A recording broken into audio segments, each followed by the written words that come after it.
Le programme de restauration spirituelle et mentale du Cameroun. La vision du Père sur l'identité de l'être humain. Titre 1. Avant de dérouler la vision du Père sur l'identité de l'être humain, disons quelques mots sur le programme de restauration spirituelle et mentale du Cameroun.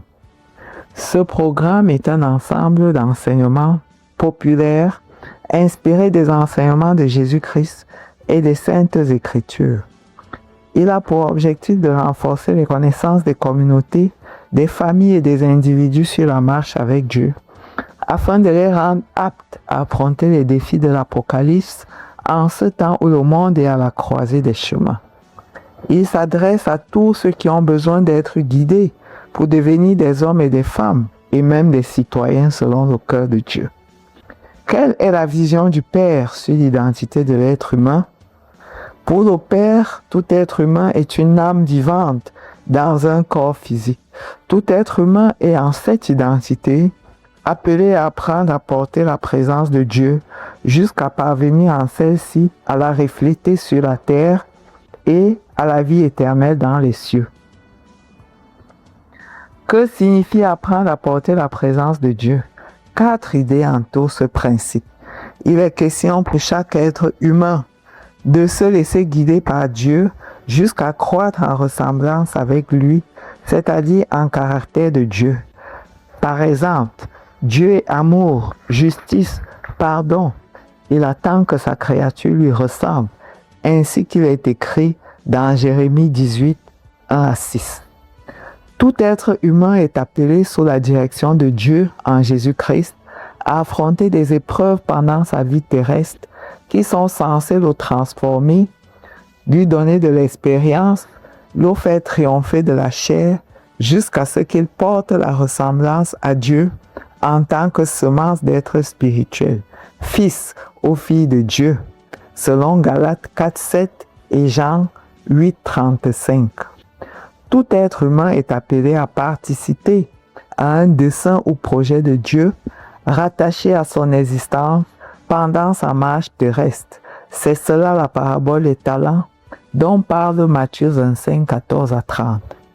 Tout être humain est appelé à progresser dans l'expression de sa ressemblance avec Dieu jusqu'à l'unité, la maturité terrestre ou perfection des âmes humaines. C'est cela être à l'image de Dieu, être lumière du monde ou faire un avec Dieu, dont parle Genèse 1, 26-7, Matthieu 5, 13-16 et Jean 14, 9-11. L'Éternel, en vue de réaliser son dessein d'éternité pour l'être humain, lui a donné un corps matériel ou physique afin que pendant le chemin terrestre qui dure une seule existence, il ait une habitation provisoire pour son âme. C'est ce qui est expliqué dans 2 Corinthiens 5, 1-3. Ainsi, tandis que le corps humain est une semence animale en laquelle l'être humain habite temporairement afin de se construire une habitation éternelle pour son âme s'il accepte de suivre Dieu, l'âme quant à elle est la semence divine en laquelle l'être humain, pendant son voyage terrestre, se construit par la foi et ses œuvres de ressemblance à Dieu, une habitation qui lui permettra de survivre à la mort matérielle après la destruction de l'habitation temporelle qu'est le corps. Et si tel est le cas, elle pourra évoluer vers la vie éternelle dès lors que ces matériaux de construction, lumière, amour, pardon, paix, étaient rares, sont suffisants pour participer au plan divin. La plupart des chrétiens engagés ont en ce sens entendu parler du témoignage de ce célèbre pasteur coréen ayant plus de 10 000 fidèles qui, étant mort soudainement, est revenu à la vie matérielle et a renoncé à ses visas, à ses villas, à ses voitures et décidé de changer radicalement sa façon de servir et de chercher Dieu. Lors de son voyage dans les cieux, il avait découvert que son habitation céleste n'était qu'une fondation sans les murs d'élévation. Donc, N'eût été la miséricorde de Dieu le renvoyant sur terre, son ignorance lui aurait été fatale. Ainsi, toute âme humaine qui n'a pas progressé sur la terre à cause de l'amour de la chair de la personne concernée ou simplement de l'ignorance est dans les cieux comme un fœtus qui n'a pas pu se développer afin de naître à la vie éternelle. Cette âme est un mort né à la vie éternelle, d'où la destruction ou seconde mort dont parlent les Écritures.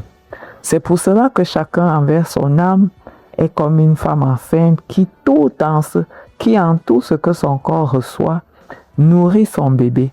Chacun à travers son corps physique porte ainsi la grossesse de son âme et est appelé à rechercher, à privilégier ce qui fera grandir l'embryon de vie qu'il a reçu jusqu'à la vie abondante ou maturité terrestre et la vie éternelle après la mort physique. C'est ce chemin de croissance des âmes ou ascension vers le Père que Jésus-Christ a enseigné et représenté. Il est le seul chemin qui rend possible la saisie des âmes après la mort physique. Car l'âme qui survit est celle de celui qui a choisi d'apprendre à ressembler au Père et de refléter son image qui est lumière.